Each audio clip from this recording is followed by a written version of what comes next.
Hello there. Welcome to Book Talk. This is your host, Anthony Moirore. And at Book Talk, as you may know, we always have a guest come and talk about his book or her book. And today is no exception. We have one great guest with us who is known as Faith Elicia. And I hope I got that right. Did. Good job. Okay. So Faith Elicia is going to drive us into a subject that is very important today.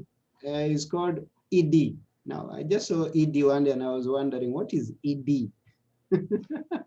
ED stands for eating disorder. Yeah. And a lot of people who are in recovery from eating disorder, we refer to it as ED. Oh, ED. So it's actually ED. not ED, it's ED. ED. ED. Okay. So Yes. here we have Faith Alicia, and she's going to talk about ED. And she's written a book, What Do You Do you see what I see? So Yes. without taking much more time, Faith, welcome to the show. Good morning. Thank you so much for having me. I'm grateful to be here. Yes, and we are really honored to have you. And let's go on and talk about Ed. Let's talk So about ED. first before we go, we dive into the subject. Can we know you a bit more, please? Sure. Yeah. So I am married for over 26 years and I have three children. Okay. Um, I manage my husband's office. Yeah. So I am a working mom, grateful that I can do a lot of the work from home virtually. Okay. And then my passion is writing. So I write romance fiction. And then this book has actually been in the making for about 9 years Okay. because after my third pregnancy, I had a lot of postpartum depression. I also suffer from an anxiety disorder. Mm-hmm. So I went to seek help after I had my third child. Yeah. And the anxiety kind of morphed into a focus on my body and weight Mm-hmm. to a point it became very unhealthy. Okay. So I would keep telling myself when I reached a certain number on the scale, because with eating disorders, the number becomes very concerning. Yeah. What I know today is it's you can't win either way with a number because Mm-hmm. if it's what the eating disorder likes, that strengthens the eating disorder. Mm-hmm. On the other hand, if it's too high, the eating disorder is going to get upset and start chatting in my head. If it's too low, then there's concern. So today I don't weigh myself. But what happened at that point is I was weighing myself multiple times a day. Yeah. So I went into treatment Mm-hmm. and I did a day program because my youngest was, still little. So I still had to get him from school and work and I just had to do what I could make work at the time, Mm-hmm. but I also had to heal myself because I didn't want to die. That's the bottom line. Yeah. And anorexia has one of the highest mortality rates of all eating disorders, and that was my disorder. Yeah. I'll say is my disorder. I don't believe I'm recovered. I believe I'm recovering one day at a time. Okay. So just for today, I do the best that I can and practice many of the skills I've learned. Yeah. And then I don't have to worry about tomorrow because I'm living in today.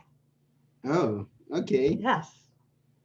So eating disorder. When I hear about eating disorder, what exactly is that? I mean, so that I get to understand it much more about it. Eating disorder. Please tell us a Sure. bit more in Sure. detail, in layman's language. Okay. Yeah. Well, that's pretty much how I know it. Mm-hmm. Eating disorders, there's a variety. So my eating disorder is more of restrictive, which means not getting sufficient nutrition. Mm-hmm. And in my case, I exercised a lot so that any calories I was taking in, I was burning off with exercise. Okay. So it's that fear of gaining weight. Mm-hmm. Then, there's also people who binge eat Mm-hmm. and they can't stop themselves once they're in a binge. Yeah. There's bulimia, where people consume a lot of food and then purge it in some way, whether it's laxatives or vomiting, excessive exercise, Mm-hmm. avoidance, restrictive intake disorder, where there's people that are afraid to eat, Mm-hmm. whether my daughter actually has a friend who suffers from this, and it's very sad, where he's so afraid to vomit that he has a hard time eating, Okay. but it affects his nutritional status. Uh-huh. And then we also have eating disorders otherwise specified. So what I try to focus on is that there are many eating disorders, Okay. but the key thing is that we have to go underneath, because the eating disorders is a symptom of the pain, shame, the feelings that are underneath. So Ah, we have to address that. yeah. I view it similar to an alcoholic or an addict. Uh-huh. Can't deal with the stresses of life. Yeah. So using a substance to numb out. Mm-hmm. So I kind of view it as the same way. If I'm focused on my body and what I'm putting in my body and I have to exercise, I'm so focused on that, I'm not focused on what's going on inside. Mm-hmm. So it really comes back to coming within and just healing inside, because then the outside becomes less of the focus when I work on the inside. Oh. And I think this is, I have been through many support groups and I've been to treatment twice Mm-hmm. with people with varying eating disorders. And the key thing is, when you start getting to the feelings, we all relate, Okay. because it's feelings of rejection, feelings of abandonment, feelings of control. I Mm-hmm. can't control all of these situations around me, but what can I control? Mm-hmm. I can control what I put in my body, Yeah. how much I exercise. Mm-hmm. And then when I engage in those behaviors, there's a lot of shame with it. Yeah. Like, why can't I do this? What's wrong with me? Mm-hmm. So it's a lot of isolation as well.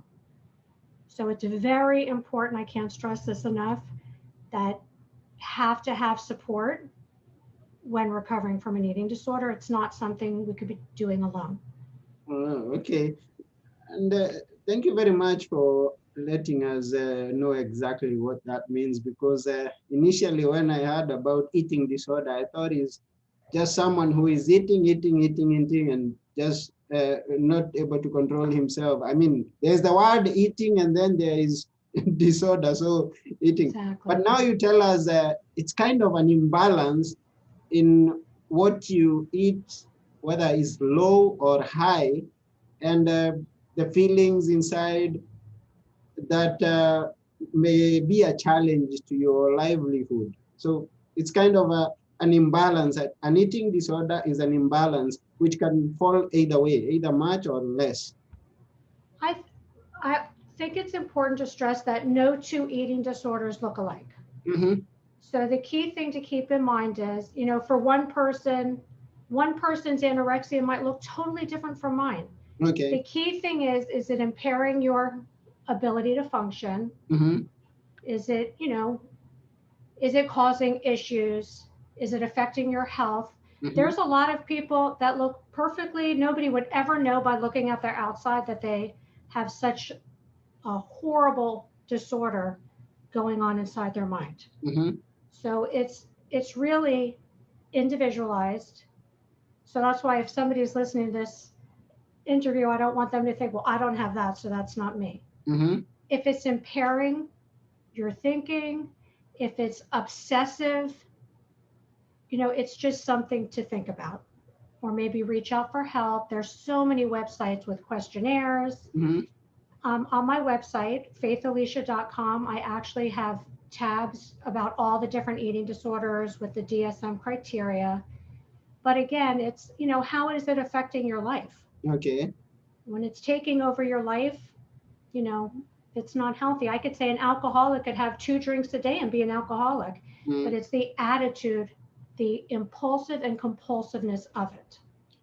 So O- it's not how much, it's how it affects you. Oh, okay.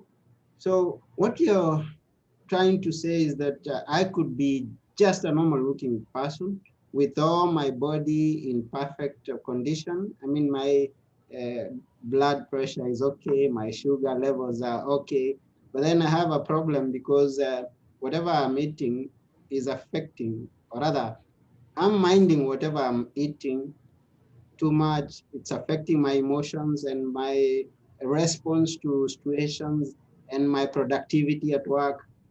Although looking healthy, there are those things that are not in order. Yeah, and it's the obsessiveness about it. But the So obsessiveness. if Okay. someone doesn't have an eating disorder, and Mm-hmm. let's say we're going out to lunch, Mm-hmm. a person without an eating disorder, yay, we're going out to lunch with my friend. And Okay. you know what? That person might choose to eat healthy, but it's not impacting them. Okay. So someone with an eating disorder would be, what am I going to eat? I hope there's something on the menu that you start working yourself up about it where it becomes a whole to do. Mm-hmm. There's just so much fear and obsession behind it, Mm-hmm. and that is impairing. It affects your social relations. Mm-hmm. I mean, I've had when my youngest was younger and I did play dates with him, we would go to kids' houses and I would bring a little lunchbox with what I call safe foods. Mm-hmm. So these were foods that were safe for me to eat, Mm-hmm. and safe meaning I know I'm not going to gain weight. I've eaten them before, so I call them safe Mm-hmm. because I don't know what they're going to be serving. And I can't tell you how many play dates I went on with my little lunchbox. And in my mind, it was, well, nobody will notice. They just think Faith eats healthy and, she has her snacks. Yeah. But in my mind, it was the fear of, well, I don't know what they're having, so I can eat this. This is what I'm allowed to eat. It's Mm-hmm. very rigid and structured for anorexia, I can say. But in my mind, I have this question. Uh, because we have some people who watch whatever they eat because Mm-hmm. of maybe some healthy conditions. Some could be, I mean, they've been asked to watch their diet because they are either diabetic or they are undergoing this other disease or the other disease. And so they are very sensitive about what they eat. Could they also qualify to be in that category of eating disorder in a way if if it becomes too obsessive? If it's affecting, I have to speak for myself. If it's Okay. affecting my well being, Mm-hmm. and it's affecting my functioning, then there's a problem. Okay. When it's interfering, when the thoughts, it's all I can think about. Mm-hmm. And then if I engage in a behavior, there's so much shame. So Yeah. if, I've heard, I'm in support groups where people have binge eating disorders. Mm-hmm. And when they binge, there's so much shame after because I couldn't stop myself. So, and it's a vicious cycle. So then it's like, well, now I feel bad. So Mm-hmm. then I'm going to engage in this behavior again. Mm-hmm. And I can tell you that when I went to treatment, all of my blood levels were fine. Okay. So, according to the physician on paperwork, everything, knock wood, was healthy. Mm-hmm. But emotionally, I was not healthy. Mm-hmm. So, when I went to treatment, they make you go through a thorough like physical check, just to see where you're at, and it's emotional. Okay. Yes, it affects the physical long term Yeah. because if you're excessive weight, then yes, diabetes, and affects your heart. Yeah. And underweight as well leads to osteoporosis later, can Okay. also affect your heart. So it's not just what's going on now, but long-term consequences of this prolonged behavior. Yeah. Yeah. Yeah. Yeah. And It's scary. I get that because whatever I think about on a daily basis will eventually affect uh, what I say, which is could be somehow significant or insignificant, but eventually what I become, the things I do, and where I find myself, and what I eat, and I mean, it's gonna affect my whole life if it's continued on a daily basis, and if it's negative, that's very bad. So I get that. It's a And long. remember, if for someone like you, it's just like, okay, I want to eat healthy because, I want to have a long, healthy life. Mm-hmm. When you have an eating disorder, I call it like just a possessive, like a demon. It's awful. It's Mm-hmm. this mean voice that's just like yelling at you all the time. Mm-hmm. So, part of the recovery process is learning to distinguish between my healthy, authentic voice, because I'm not my eating disorder. It's a Okay. part of me, Mm-hmm. just like my anxiety is a part of me. It doesn't make me up as a whole. I have, lots of parts of me. Mm-hmm. So it's learning to distinguish between the two, and with practice, paying more attention to my authentic self Yeah. instead of the eating disorder. Okay. And we get the picture very well when you say that each and everyone's eating disorder is going to be different, because we are in a different environment. We have different food that we are in reach of. We have some influencers that we are in contact with, so it's going to be different. But you mentioned about the commonality of the inlying emotions and things like that that affect. So what are the most common that, I mean, you may have mentioned one or two before, but what are the most common in all the people with the eating disorders? Again, it varies for different people. So Yeah. I could say trauma, some kind of Trauma. Yeah. childhood trauma. For me, it was a very, my father was an alcoholic. Yeah. He did seek recovery later on, but in early childhood, it was yelling and then quiet. Like Mhm. you never knew. So it was always fight or flight. Mhm. It was very unpredictable, Yeah. which I think created a lot of my anxiety, Mhm. because then unpredictability, it creates anxiety. Yeah. Yeah. Yeah. Yeah. For some people, that trauma might be sexual abuse, physical abuse, but trauma is different for everyone. And Mhm. I don't like to say one is worse than the other, because whatever one experiences is traumatic for them. That's real, that's valid. Mhm. And there's feelings that come with that. Yeah. You know, it's maybe fear of, so for instance, being anxious doing these interviews. Mhm. If I go deeper, because that's what my therapist has trained me to do. So if I go underneath, I could say, well, there's a fear of messing up. Yeah. There's a fear of not being accepted or getting negative reviews. It's all fear. Mhm. When you know what, if my internet goes down right now, it's out of my control. Mhm. So there's so much out of my control, and learning that I'm powerless over these things, Mhm. out of my control. Yeah. So it really comes from all of these things that can affect me, and how I act instead of react to them. Mhm. It's learning to act in a healthier way, Okay.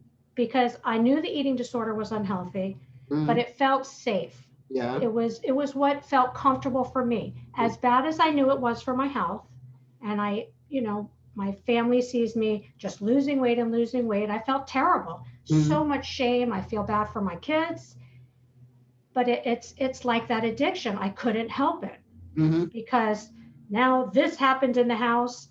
Well, this is safe. This is what I know. So I'm just going to hold on to this, because my eating disorder was my so called friend at the time, Okay. even though it's not. It's the enemy. And I have to instead let my healthy voice say nicer things to myself, because I deserve more Mhm. than to live with that mean voice telling me things that are not true about myself. Okay. Ah. And It's a lot.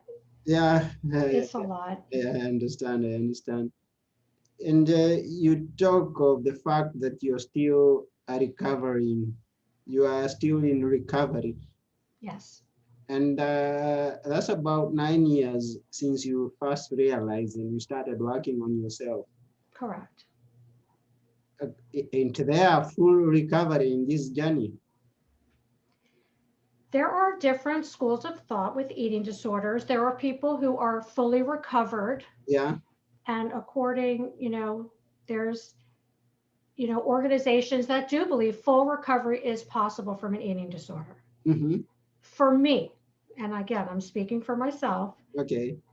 when I first entered treatment, I was reading books on people that had recovered. Yeah.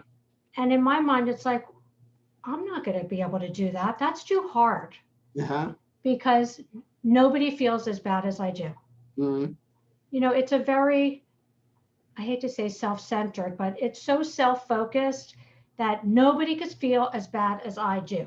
Mm-hmm. So recovered, I'm never going to achieve that. Yeah. So I had to take the stance of recovering, Yeah. that this is a journey. And my journey of recovery is a journey of self-discovery, self-awareness, learning about my needs, setting boundaries, which I never did before, Mm-hmm. and that I deserve. With all of this, it's, the outcome is that I deserve. So I choose me first today. And Uh-huh. I know that sounds selfish, and it's not selfish, because it goes with that being in an airplane, and when the oxygen comes down, the mom is supposed, or the parent is, the father or the mother, whoever's with the child, is supposed to put the oxygen first and then put it on the child. Mm-hmm. If I can't breathe and I'm helping everyone else, I'm suffocating, I'm drowning. Yeah. So for me, and that's a lot of the techniques that the tools that I use in the book, Mm-hmm. are strategies that have worked for me and ones that have not. And that's why I say, take what works for you, what doesn't, that's fine too, because we all have a different process and different tools and strategies that are going to work for us. Okay. So when I was in treatment, like I said, the books all focused on the books that I read, it was all recovered. Mm-hmm. And we had art therapy in treatment. Yeah. So we started, so I mean, if I just to give you an instance. So I had pictures that I was drawing Okay. in treatment, and actually, look at that. The picture I opened is the cover of the book. Yeah. And what this is, I looked like this, but in the mirror, I thought I looked like that, Okay. because I didn't see myself as I was. Mm-hmm. It was distorted. Mm-hmm. So I kept drawing and meditating and kind of journaling about what I drew. Mm-hmm. But then I thought, how cool would it be to let the reader to do interactive? Mm-hmm. So here's what I get out of this, and now here's some food for thought for you to do, Mm-hmm. for you to journal, for you to discover these things. I have a whole section on needs, because I worked so hard with my therapist on discovering my needs. Okay. So, like, this is a lot of the activities in here are great to work on if someone's in therapy or in treatment or on their own. Yeah. And the beauty is that you can work through it many times, because each time we go back to something, we're in a different place. Mm-hmm. So we could say, I need to work on this more, or, oh, look at how far I've come from what I wrote last time. Mm-hmm. So I don't know. It took me a long time to release it because of shame. Mm-hmm. I didn't want to put my private life out there, and this is me raw, Yeah. like everything. Uh-huh. But, I know I told you earlier that you speak of being a good person, Mm-hmm. and a good person is giving to others. Yeah, sure. When my father was in Alcoholics Anonymous, Mm-hmm. he was so giving of himself and being of service to others. Yeah. And he passed away 3 years ago Oh, sorry. from Alzheimer's. Mm-hmm. And I think that's what inspired it. It's like, okay, Dad, you were of service to others, and I need to continue that for him. Okay. And putting my story out there is not to put blame on my family, because my parents did the best they could with the tools, that they had from their parents. Mm-hmm. But it's a discovery of, I came to complete love and acceptance from my father, where there were times in my childhood I wouldn't even speak to him. I was so petrified of him. Mm-hmm. So before he passed, I had complete love and just unconditional acceptance and love for him. Yeah. And that was a lot of work and a lot of healing. Mm-hmm. So for me, it's the journey, Okay. because I continue to grow, and there's not a finish line. For me, recovered is, I've crossed the finish line. Okay, I'm better. Mm. No, I can keep growing and healing day after day after day. Yeah. But what I want to imagine, or what that we've got from your story, is that even though there may be not full recovery for everyone, because everyone's story is different, Mhm. what there is and what you want to present to us, even through this book, is that there can always be some measurable improvements towards your, I mean, as you proceed with your journey. I avoided using the word destination because you kind of put to us that your journey is continual. Well, I mean, that's my belief is I'm on a journey of Yeah, self-discovery, and that's, I don't know if it's my age. It's just, I'm on a journey of self-discovery, and I'm loving it. yeah. Even, and I'm not saying each day is happy. I Mm, mean, I'm human. I have emotions. yeah. My son is leaving for California in 2 weeks, and Okay. my heart is hurting. Uh-huh. But that's okay. That it's just a feeling. Yeah. I'm not going to let it suffocate me and, engage in eating disorder behaviors. I'm going to feel it Mm, and just continue on. And you know what? A lot of the strategies in the workbook could be applied to anything in life. okay. I speak a lot about mindfulness. Mm-hmm. I took the 8-week mindfulness class, which really taught me to be in the moment. Mm-hmm. Because for someone with anxiety, my mind is on a Ferris wheel. Actually, it's not a Ferris wheel. Okay. Maybe It's you can like a give us, spinning thing super fast because yes, that's how fast it goes. you can continue to give us a line of these strategies, one being mindful Sure. and So the, mindfulness, and there are YouTube videos on it. Like, I don't think you have to take the 8-week mindfulness class. I did. okay. And but there are YouTube videos. There's so much on it online, books, and it's not easy, Mm-hmm. but with practice, like anything else, it becomes a habit. Just like the eating disorder just didn't be like, okay, I have an eating disorder. It was a behavior, reinforced, reinforced, reinforced.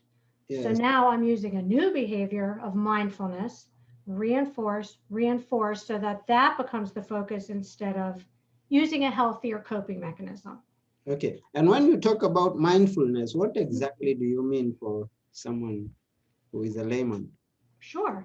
So mindfulness means being fully present in the moment. Okay. So for right now, I feel the air blowing on me.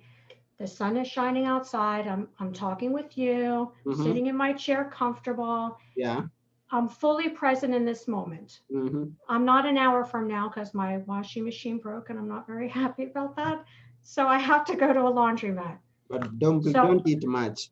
but I'm putting that off because I'll Okay. deal with that when it's time.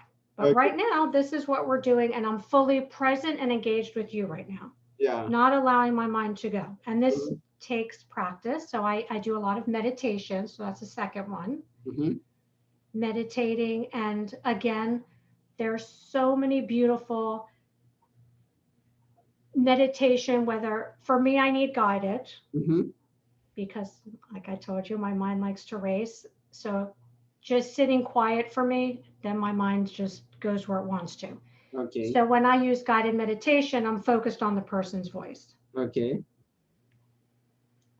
Power Thoughts Meditation Club, I'm going to promote that YouTube channel. He does affirmations. I listen to them every single day. Okay. It's just a wonderful, so that's an example of one I listen to. Yeah. So it's like 15 minutes, and it's just in the morning. It's filling my mind with positive because my natural instinct is to wake up and, oh no, I got to do this. I got to do that. No, we're going to start the day with some meditation, Mm-hmm. kind of centering and balancing myself, Mm-hmm. listening to meditation so that now I'm ready to deal with life Okay. in a mode of acting and not reacting. Mm-hmm. If that makes sense. Yeah, it does. It does. Okay. It does. And also self-care. Yeah. Self-care is like number one essential for recovery. Okay. And self-care means taking care of myself, Mm-hmm. my needs, Mm-hmm. which, as I said earlier, like when I first started this process, my therapist is like, well, what are your needs? Huh? I don't know. Mm-hmm. I have no idea. Honestly, I have no idea. Yeah. So that's why I do devote a big piece of the book to needs because I think a lot of us don't know what our needs are. You Yeah. know, I speak of love languages, like, so I'm an acts of service person. I love to do for others. Yeah. So to do for my kids and my husband. And My husband is like an acts of touch. He likes hugging and holding hands. So our love languages are different. So, Mm, it's learning what our needs are. So one of my needs is an act of service. okay. I appreciate when others do things for me, but I can't expect it. Mm-hmm. So expectations, that's another one, Yeah. because I I cannot expect I can't have expectations of others because I'm powerless over them.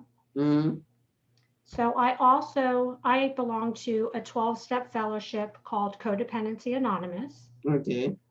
And similar to the 12 steps of Alcoholics Anonymous and Narcotics Anonymous, I work the 12 steps, but it's more about being powerless over people, Mm-hmm. places, and situations. Okay. Because for me, so much of my control was trying to control people, Mm-hmm. places, and situations. Mm-hmm. I can't control what you're doing right now. Yeah. You're your own person. Yeah, sure.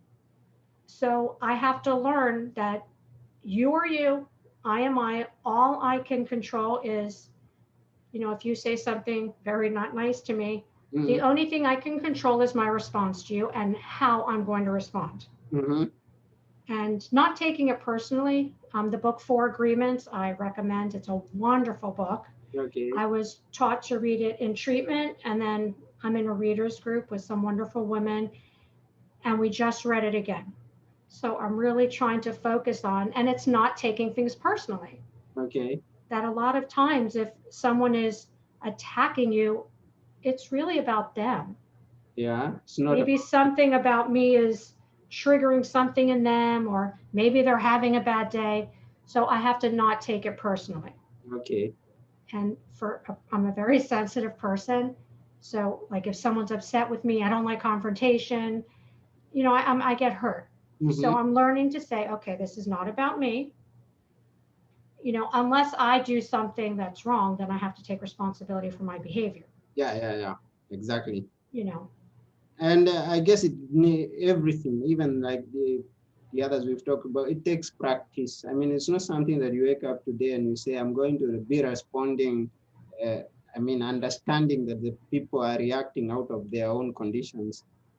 It takes time because tomorrow I'm going to be angered and respond in a funny way, an angered way. And then after is when I will remember, oh, it was not about me because some situations get us unexpectedly, I guess. we're human. Yeah, we are And human. I think the beauty of recovery as well is we're human. Mm, We're going to make mistakes. hmm. And you know what? It's okay. It's okay. If there's a relapse, because that's very common with eating disorders in recovery, it's not like, okay, I'm ready for recovery. I went to treatment 9 years ago and Uh-huh. went again 2 years ago. Yeah. So it's not like, okay, I'm all better now. No. Mm-hmm. It has been a roller coaster of up and down, learning strategies, learning tools. Okay. It's and that's why I like the journey. It's a process. And I can be gentle with myself that when I mess up, I'm human. It's okay. In the past it wasn't. Yeah. We get that. And you highly suggest someone needs to have someone to work with. You have Codependency Anonymous, which Mhm. you're still a member of even now. Yes. Mhm. And apart from being in Codependency Anonymous, I believe that someone also could have a coach or someone to work with, someone to catch his hand as they walk through the journey. Do you do Yeah. that to some people? I mean, can we term them as clients? Do you have clients of your own whom you help guide? I'm not a therapist. Okay, So if I'm an act of service helping, it's more just my experience that maybe you can relate and it would help you. okay. In the recovery world, we call it like a treatment team. Mm-hmm. So it's usually made up of a psychiatrist Okay, because there might be underlying anxiety, depression, bipolar. So first figuring out if, a lot of times eating disorder is comorbid, which means it occurs with another type of disorder. yeah, Not always, yeah. but so you want to just rule that out and see if there's, some kind of chemical imbalance. Mm-hmm. a therapist, Yeah. because to dig deeper, we have to do that hard work. Yeah. And I believe, it needs to be with a professional. Okay. And then a dietitian, Okay. which a lot in the eating disorder, that's like, no, no dietitian. Yeah. But it's important just, to learn how to eat healthier, and to, like, for me, broaden my safe foods, because food isn't safe or not safe. Food is food. Yeah. It's how I look at food. Mm. So just changing my beliefs about that. And I don't see the dietitian as much as I used to. Okay. But if I find that I'm struggling more, Yeah. then I'll increase the sessions and see her more. Mm-hmm. The therapist I see weekly, Okay. because we just do such great work. And I just think it's important that if there is past trauma, a professional helps us just to work through that, because some things need a little more help than we can get with a friend. Mm. But I understand that some people, cannot afford that, or if they don't have insurance and don't have that luxury. There are many support groups online. I go to one, um, ANAD, ANAD. It's anorexia nervosa. I don't even know what it stands for. I'm sorry, that's horrible. It's Okay. on my No website. problem. Yeah. But they have free support groups Yeah. every day of the week for Okay. teenagers, older adults. So there is support. The Alliance for Eating Disorder Awareness. When Okay. I first got out of treatment, I used to go to support groups free, and they offer virtual. Okay. With the whole COVID thing, so much we could do now is virtual. Yeah. Yeah. Yeah. There's 12-step programs. Mm-hmm. So there is free support, but I encourage anyone, again, to seek support, because you can't do it alone. Okay. You cannot do it alone. The eating disorder is too big and manipulative. You just need outside help to help guide. And then it's making the decision to go inside where the pain is. Uh, And it's not fun. um, It's not fun. okay. But I can say it's worth it, It's worth it. because I'm on the other side of it and still working through it. But Uh, it's worth it. uh, so thank you very much for letting us know that. And now the book. Do you see what I see, and what we have discussed about Ed, and whom would you recommend to read this book that you've written? Whom exactly would you like to read this book? Anybody that thinks they might have a problem with food, Mm-hmm. so a disordered relationship, I'll Okay. put it that way. Yeah. For me, with a severe anxiety disorder, I think the tools and strategy, I believe the tools and strategies can work for anyone, Mm-hmm. because mindfulness, self-compassion, Yeah. meditation, Yeah. journaling, these are things that help everyone. Yeah. Yeah. And self-care, part of the self-discovery is learning what we like and don't like. Mm-hmm. I never, everything was my kids. I got to take care of the kids. I have work. There's no time for me. Mm. So now I make time for me. I love to read. I also write romance. I had told you that. Yeah. And that's been a very healthy escape for me. Okay. So if unhealthy compulsions come up, I can sit and work on my romance, and it just takes me to a happy place. Yeah. And teaching, it's just life strategies. And I think they can be applicable to anyone. It's just life skills that I've used. And there's tons in here. Like I said, pick what works for you. And if it doesn't, but it's trying different things and finding what works for you. Ah, okay. So we get that, and thank you very much for sharing that with us, and letting us understand Ed a bit more And than we did before we started. And I believe even by reading your book, we will get brighter experience. I mean, a better experience, a brighter perspective of how Ed is, how to manage Ed, and use even these strategies to apply in our own lives in other areas that we may want some improvement or some, yes, some success or some improvement, so to say, as we continue on our lives journey. So we really thank you for taking your time, sharing everything here with us. If I can add one little giveaway Yeah, strategy that anybody can use, and this is a great one, yeah, is, when feeling down, or, if you have an eating disorder, feeling that urge, gratitude. No gratitude. matter what is happening, my belief is it can always be worse. Ah, No matter what is happening, my yeah, kids, it's the worst thing in the world. Really? Let's put it in perspective a little. It can okay, always be worse. Let's look at what we're grateful for. I'm grateful that I can sit here and meet with you, yeah, that I have a roof over my head, I have mhm, food in the fridge. The smallest things that we take for granted, to start focusing that they're blessings. The ah, positives are blessings. So that's my little tidbit for everyone. Just take a moment, take a deep breath, and, what am I grateful for right now? mm. And thank you very much, because many of the times we are always complaining. We are complaining about the government, about our spouses, about my children, they are doing this, about my friends who have let me down, about the haters on the internet. And there are many, and they will hate Many. you for no reason. And Yeah. remembering that it's not about we, it's about them. We should be grateful. Thank you, Lord, for even this insight. For every little thing that we can find in our life, we be appreciative and be grateful for. So I yes, agree with you. yeah, And you know what? I don't even look at that stuff now, mm-hmm, because I'd rather fill my life with positive. So I search out funny videos. I just things that make me happy. There's so ah, much unhappiness out there. I'd rather be a part of the solution than the problem.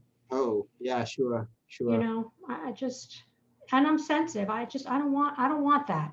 yeah, I'd rather focus on the healthy people that are trying to work on themselves, because it's a we. It's not an I process. It's a we process. yeah, yeah. It's we. It's we.